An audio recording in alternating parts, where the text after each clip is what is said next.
Assalamualaikum warahmatullahi wabarakatuh. Selamat pagi nih sobat Ukhwah.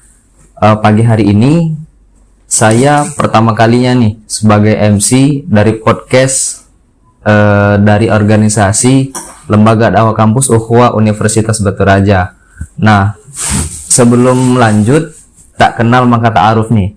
Saya akan memperkenalkan diri saya, dan saya sudah ada kedatangan tamu yang sangat istimewa nih tentunya di depan saya. Perkenalkan, nama saya Muhammad Alvin Nur, biasa dipanggil Alvin. Saya mahasiswa dari Universitas Batu Raja, berasal dari Fakultas Teknik Informatika. Dan kebetulan sekarang saya sudah bergabung nih di organisasi Lembaga Dakwah Kampus Ukhwah. Nah, untuk bertanya lebih dalam dan mengetahui sejarah mungkin tentang apa sih itu LDK, nah nanti akan dijelaskan oleh tamu saya ini. Sebelum itu saya akan memperkenalkan dulu tamu saya. Selamat pagi Bapak Darman Syafi'i. Selamat pagi. Assalamualaikum warahmatullahi wabarakatuh. Oke, bagaimana Pak kabarnya pagi hari ini? Alhamdulillah sehat, luar biasa. Allahu Akbar. Oke. Pagi ini nih Pak, kita sudah ada di meja podcast ini banyak pertanyaan dan persoalan yang akan saya berikan tentang Lembaga Dakwah Kampus Ukhwah, suatu organisasi yang sudah ada di Universitas Batu Raja ini. Nah, seperti yang diketahui sekarang ini, banyak nih organisasi-organisasi yang sudah berdiri di Universitas Batu Raja, yang tentunya banyak juga diminati oleh mahasiswa-mahasiswa sekarang. Nah, menurut Bapak, organisasi umum yang sudah ada di Universitas Batu Raja ini apa saja, Pak? Ya, terima kasih.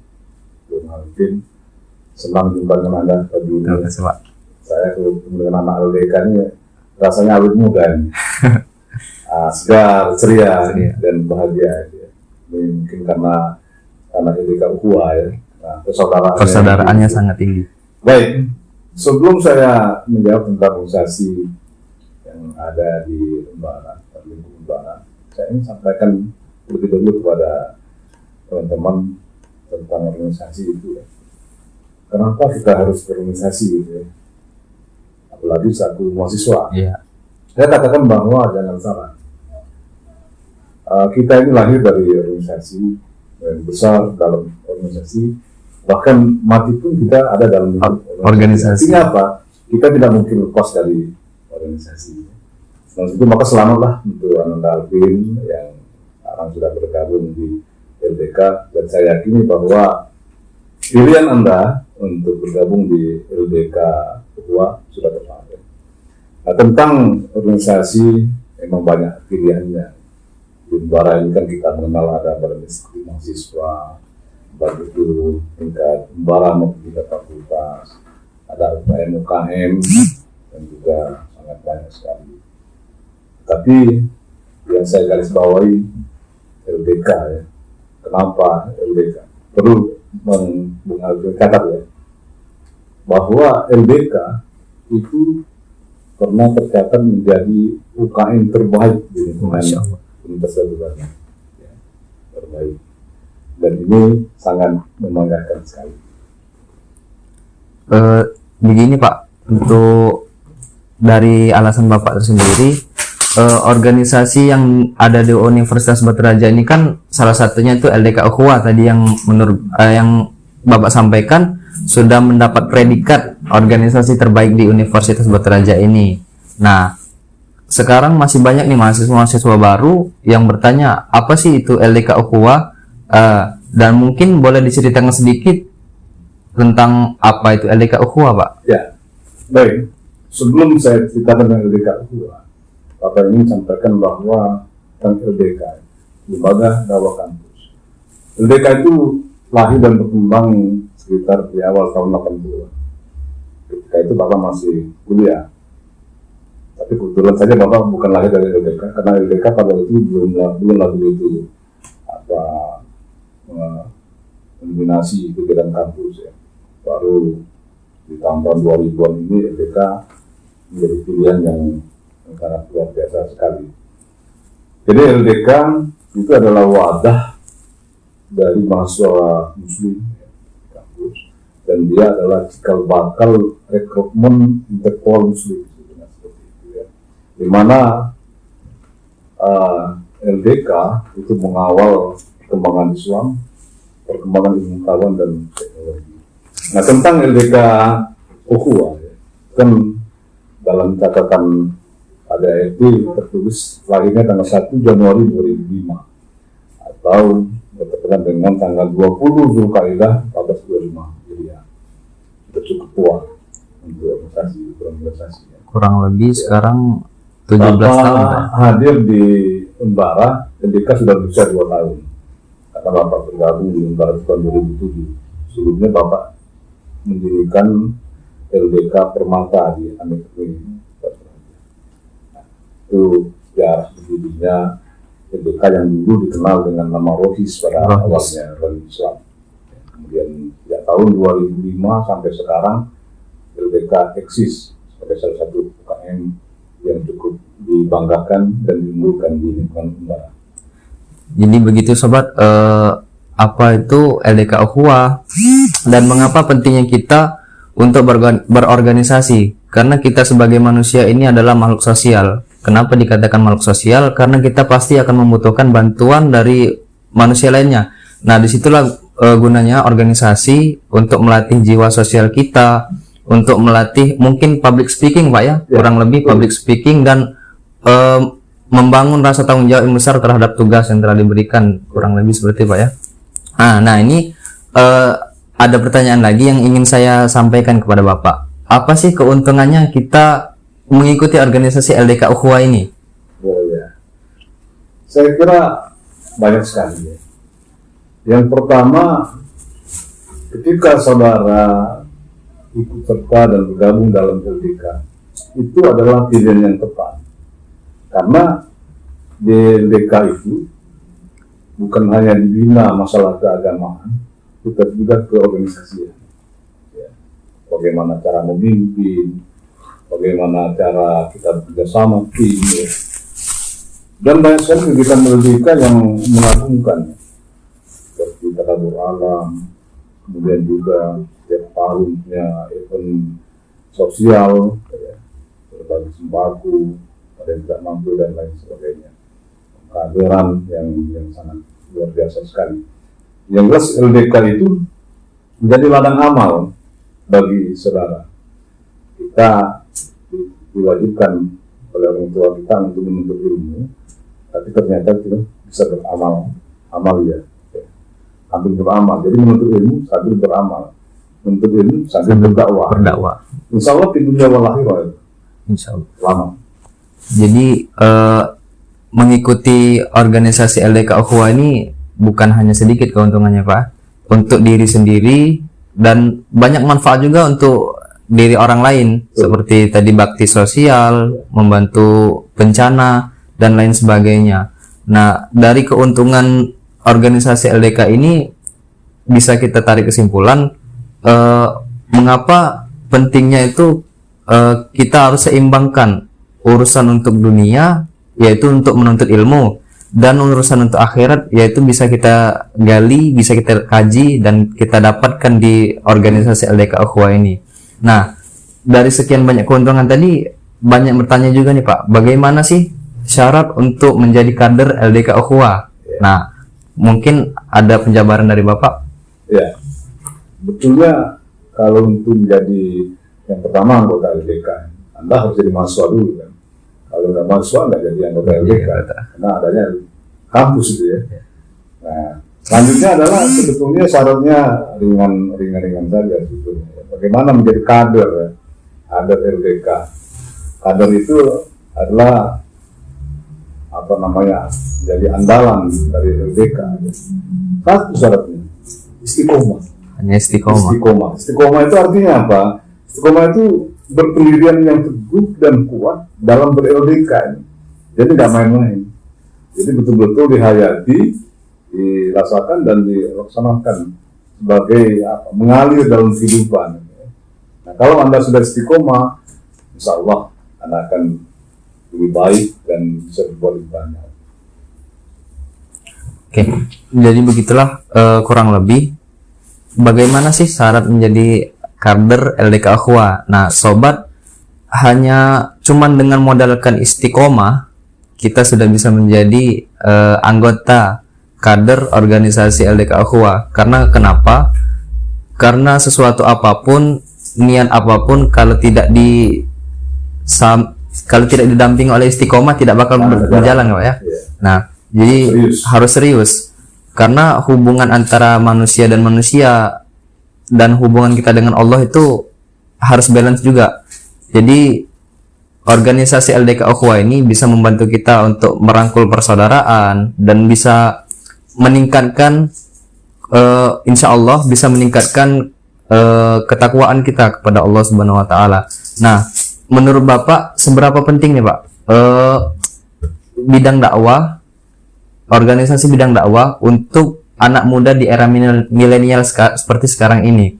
Karena yang seperti banyak saya lihat, anak muda sekarang ini hanya cuman berkumpul, dan berkumpulnya tuh kadang main game dan melakukan hal-hal yang kurang bermanfaat lah seperti itu. Apa sih Pak pentingnya bagi seperti saya nih, terutama mahasiswa, untuk menggeluti di bidang dakwah ini Pak? Ya, luar biasa, pertanyaan yang sangat bagus sekali dan menggelitik ya.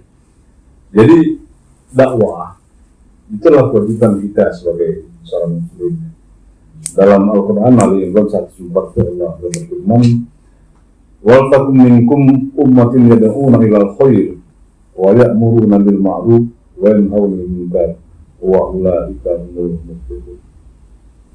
Bahwa Allah menggariskan hendaknya ada golongan di antara kamu yang menyeru kepada kebaikan dan mencegah kemunkar.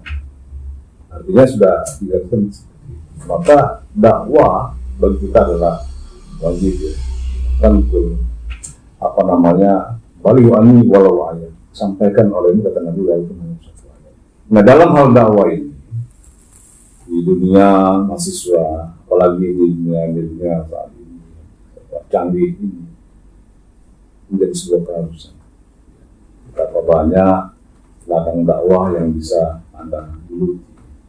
Dakwah yang diartikan hanya tulisan, ceramah, tapi dakwah juga disikapi sebagai dakwah di hal berbuat, memberi contoh kepada kawan-kawan mahasiswa, khususnya anak-anak muda. Nah, dengan memberikan contoh, dengan mengajak dengan cara yang baik itu, insya Allah kehadiran Anda semua, khususnya LDK ini akan sangat bermakna di tengah-tengah kehidupan masyarakat. Maka anak-anak LDK ini harus unggul dan harus berkarakter. Dan itulah visi misi Umbara ya. Unggul dan berkarakter. Unggul itu apa? Menguasai pada bidangnya. Jadi kalau Anda pilihnya ada di teknik informatika, sangat di bidang informatika tentunya kan. Tapi bukan hanya itu, karakter juga dalam hal dipertanyakan. Jika Anda nanti bekerja, masuk dunia kerja, justru kepintaran itu nomor 2, nomor sekian. Yang pertama karakter. Ketika Anda bagus, maka Anda sudah mendapat nilai-nilai lebih. Maka hati-hati dengan pikiran Anda, karena pikiran akan berubah. Ucapan akan menjadi tindakan akan menjadi kebiasaan akan menjadi karakter. Kalau sudah karakter itu akan melekat. Ketika Anda berkarakter bagus sebagai seorang pendakwah yang mengajak kebaikan, insya Allah jalan terang bagi teman-teman. Masya Allah, sangat bagus sekali dari Bapak tentunya. Untuk kita anak muda ini, sobat, harus lebih piawai lagi untuk bergerak di bidang dakwah, harus lebih istiqomah, dan tentunya kita akan membentuk karakter diri kita sendiri yang tadinya mungkin karakter kita agak cuek dan tidak peduli dengan sesama, dan dari bidang dakwah inilah kita mulai peduli, mulai belajar untuk saling menghormati, saling menghargai satu sama lain. Nah, jadi dari persoalan dan pertanyaan saya pagi hari ini kepada Bapak Darman, yang terakhir nih, pertanyaan saya yang terakhir, apa saja Pak suka dan duka Bapak selama menjadi pembina LDK Ukhuwah nih, dan harapan Bapak untuk LDK Ukhuwah tentunya? Kalau ditanya suka duka, lebih banyak sukanya daripada dukanya. Saya betul-betul menikmati bersama anak-anak LDK ini. Tapi sayangnya memang waktu kadang-kadang yang tidak kesempatan bagi Bapak karena kesibukan, maka sulit untuk mengikuti lebih jauh. Jadi dalam alam misalnya apa, itu sangat menyentuh sekali ya. Lantas harapan bagi anak LDK ke depan, jangan berputus asa, teruslah berbuat. Tapi Bapak gariskan bagaimana berdakwah yang bagus ya, yang santun ya. Allah telah gariskan itu dalam An-Nahl 125, ud'u ila sabili rabbika bil hikmah wal mau'izatil hasanah wajadilhum billati hiya ahsan inna rabbaka huwa a'lamu bil muhtadin. Ajaklah, serulah manusia ke dalam jalan Tuhanmu dengan hikmah dan pengajaran yang baik. Dia yang lebih tahu siapa yang tersesat dan siapa yang diberi petunjuk tadi. Artinya kawan-kawan anak-anak LDK, tugas kita adalah mengajak, menyampaikan, tapi dengan cara yang baik. Lebih bagus memberi contoh, teladan. Disitulah karakter teman-teman harus punya nilai lebih. Bagaimana kita mempunyai moralitas yang bagus ya, mempunyai jiwa sosial yang tinggi, perilaku sehari-hari yang baik, ini ditonjolkan. Mudah-mudahan dengan cara seperti itu Anda mengajak orang dengan sangat mudah karena sudah ada contoh kan. Dan coba dibicarakan dengan kawan-kawan ya.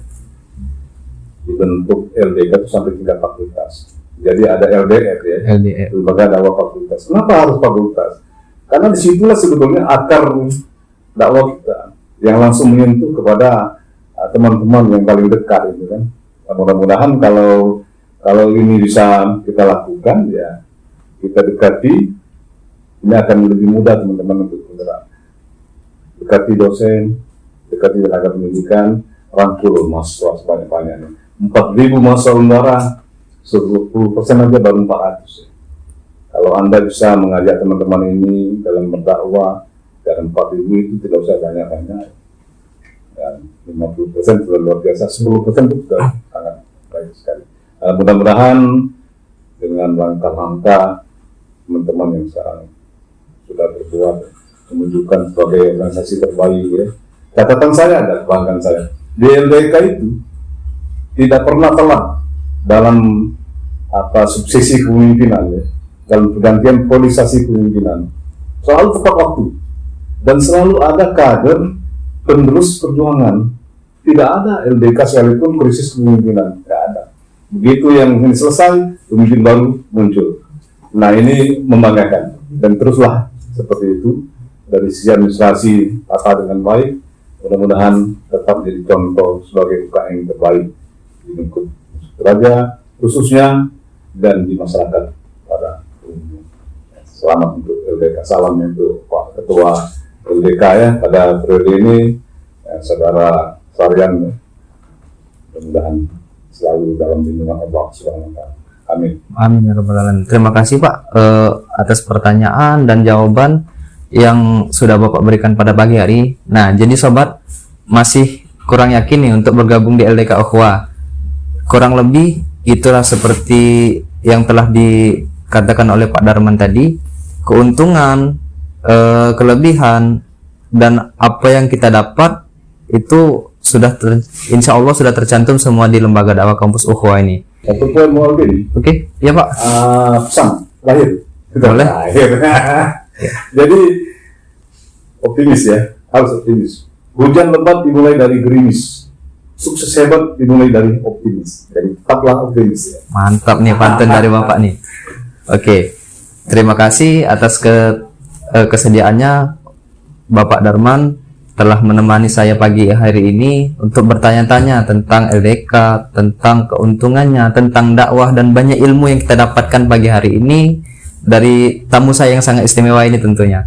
Terima kasih kepada Bapak Darman Syafi'i. Semoga urusannya dimudahkan oleh Allah Subhanahu wa taala.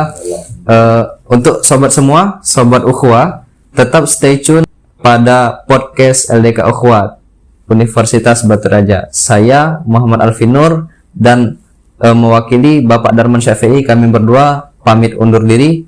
Kami ucapkan wassalamualaikum warahmatullahi wabarakatuh.